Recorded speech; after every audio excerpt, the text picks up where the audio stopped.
ኑ እንደዚህ የሚያምርና ቀላል ሮስቶ ዛሬ ለምሳ እናዘጋጅ። ኑ ዛሬም ደግሞ ቀላል ምሳ አብረን እናዘጋጅ። ዛሬ የምንሰራው ሮስቶ ነው። የትኛውም ስጋ ቤት ሄዳችሁ ሮስቶ ካላችሁት እንደዚህ አስተካክሎ ራሱ ይሰጣችኋል ማለት ነው። አሁን ይሄንን እንተብለዋለን። እዚህ ጋር ለተትቢል እኔ የምጠቀመው ትንሽ ብላክ ፔፐር ወይ ደግሞ ባህር አስዋድ እርፌና እነዚህን ቅመሞች እናንተ የፈለጋችሁትን መጠቀም ትችላላችሁ። ትንሽ ጥቁሩን ቅመም እንደዚሁም እርፌና ጨው ከዛ ይሄን መሳጅ አደርገዋለሁ። እንደዚሁም በዚህ ገልብጬ እንደዛው አርቄ አሸዋለሁ።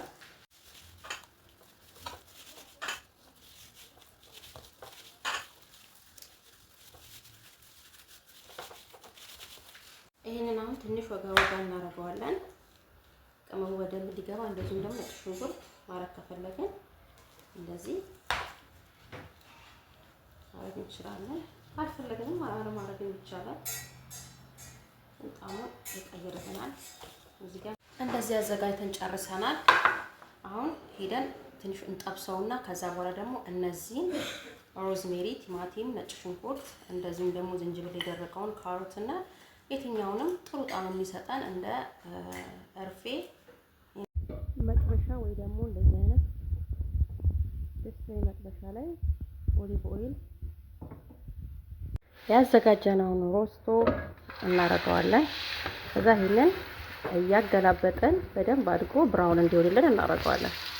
እንደዚህ እያገላበጥነው እንጠብሳለን። ከለሩ የሚያምር እንዲሆንልን እንደዚህ በሁሉም ቦታ ከጠበስነው በኋላ አሁን ደግሞ ከነዚህ ጋር አንድ ላይ እንጠብሰዋለን። ቲማቲሙን ለምን ጨመርክ እንዳትሉኝ ጣዕሙን በጣም አሪፍ ነው የሚያደርገው። ሮዝሜሪ ደግሞ ለስጋ በጣም አሪፍ ነው። አንድ ላይ እንጠብሰዋለን። ውሃ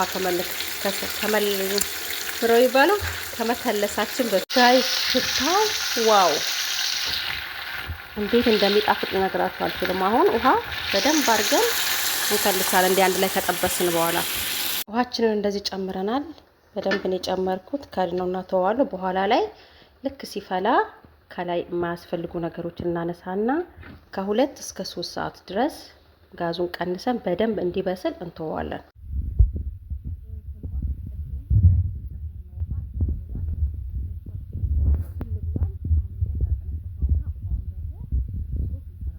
ሶሴን እንደዚህ አጥልየዋለሁ። ትንሽ ቪኒገር ጨምርበታለሁ ወይም ካል ሶያ ሶስ በጣም ነው የሚጣፍጠው። ትንሽ ብላክ ፔፐር ጨምሩበታለን። ሌላው እዚህ ጋር ነሻ ነው በራሱ በውሃው ነው እንትን ያልኩት የቀላቀልኩት። ይሄንን አሁን በደንብ አድርጎ እስኪወፍርልን እናማስለዋለን።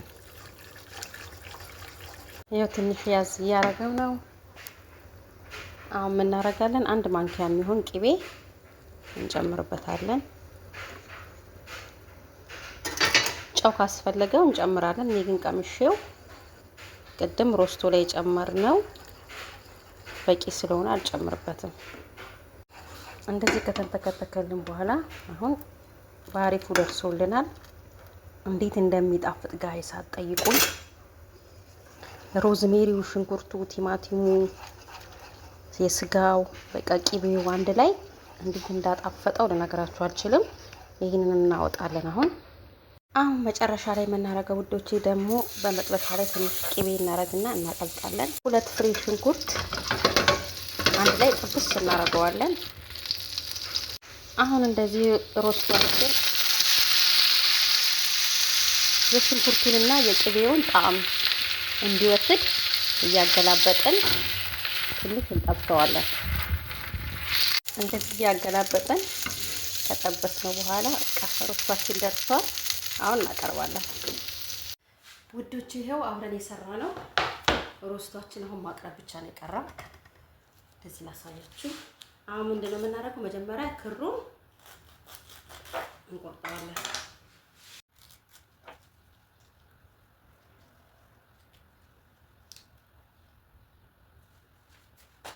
አሁን ይሄንን ክሩን እንደዚህ አንስተናል። እንቆርጠዋለን። ምክንያቱም ፍርስርስ እንዳይልብን በጣም በስሏል። በነገራችሁ ላይ እንደዚህ ፍርስርስ አድርጎ ሳንዱሽም ይሰራል። ግን እኛ እንደዚህ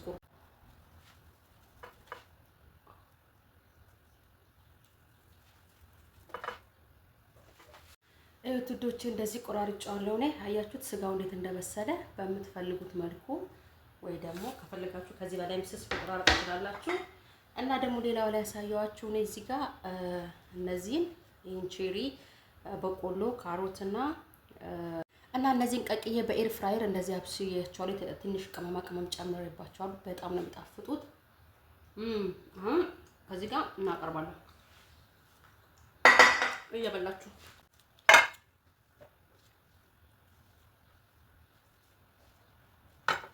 እዩትማ። እኔ እንደዚህ ደርድሬዋለሁ። አሁን ቅድም ያሳየኋችሁን አታክልት አንድ ላይ በጣም ነው የሚጣፍጠው። እዩት እንዴት እንደሚያምር። ከዛ ቅድም ያዘጋጀነው ሶስ